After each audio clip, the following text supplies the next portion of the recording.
Effect of vibration massage and passive rest and recovery of muscle strength after short-term exercise. On se retrouve aujourd'hui pour une revue informelle d'études. Donc, qu'est-ce que les chercheurs ont fait dans cette étude-là? Eh bien, ils ont pris ils ont divisé leur groupe de volontaires en 4. D'accord? Donc il y avait 21 personnes par groupe de volontaires, ce qui est beaucoup, je trouve. Parce qu'ils avaient 84 personnes au départ, donc c'est beaucoup pour une étude. Et ils leur ont fait faire quoi? Ils leur ont fait faire du coup soit du knee extension, c'était du knee extension, je crois, hein, ou de leg press. Non, leg press, voilà. Leg press, souvent c'est soit leg press, soit knee extension. Vous avez de la leg press soit en isométrique, soit en ils s'appelle ça l'oxométrique, je crois. Mais en gros, ça veut dire tu fais des répétitions, quoi, classique. Et donc, soit il y avait ces gens-là qui faisaient, donc il y avait un groupe isométrique, un groupe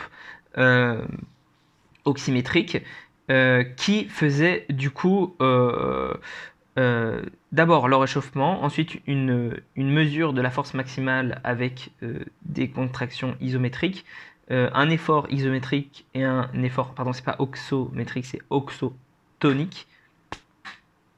C'est vraiment compliqué le truc pour rien, mais oxotonique. Ensuite, une mesure, encore une fois, de la force maximale avec des contractions isométriques. Et ensuite, du coup, pour ces deux premiers groupes-là, soit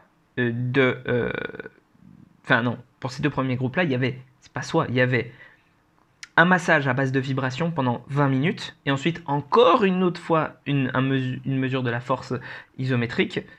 Eh bien, il y avait deux autres groupes qui faisaient exactement la même chose, isométrique et oxotonique, sauf que eux, à la place du massage, ils avaient le droit à 20 minutes de repos total. Et alors, ils se sont rendus compte que, eh bien, on semblait mieux récupérer en termes de force quand on faisait le massage à base de vibrations. Voilà, on semblait mieux récupérer en termes de force. Alors, le problème étant que quand tu es passif et quand on te fait un truc, eh bien, c'est pas équivalent. Il faudrait peut-être avoir un placebo, une intervention placebo à base d'une boisson colorée ou je sais pas quoi, comme ça se fait par exemple pour les bains glacés, voilà.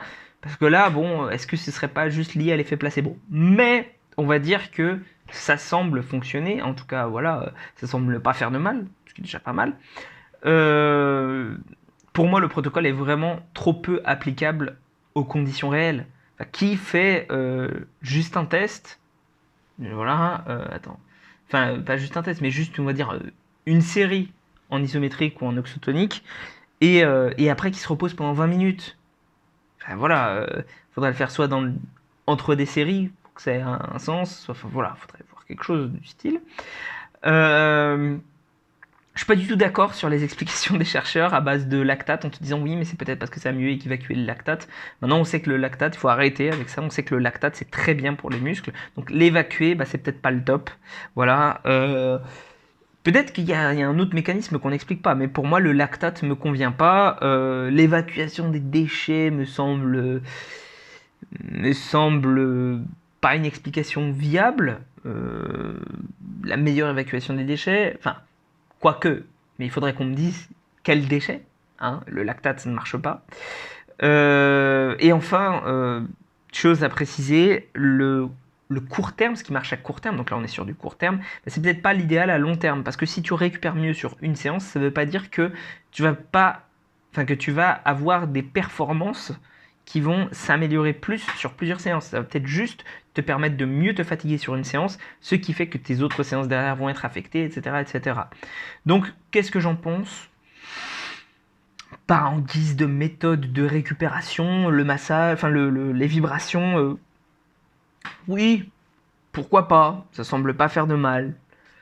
Mais c'est clairement pas la panacée. Hein, et si tu le sens bien, pourquoi pas. Mais encore une fois, là c'était sur une chaise de massage de vibration. Qui a une chaise de massage de vibration à faire entre ces séries? Est-ce qu'il faut investir dans une chaise de massage de vibration pour les athlètes de haut niveau? Je pense pas. Ils ont déjà des kinés, c'est déjà très bien.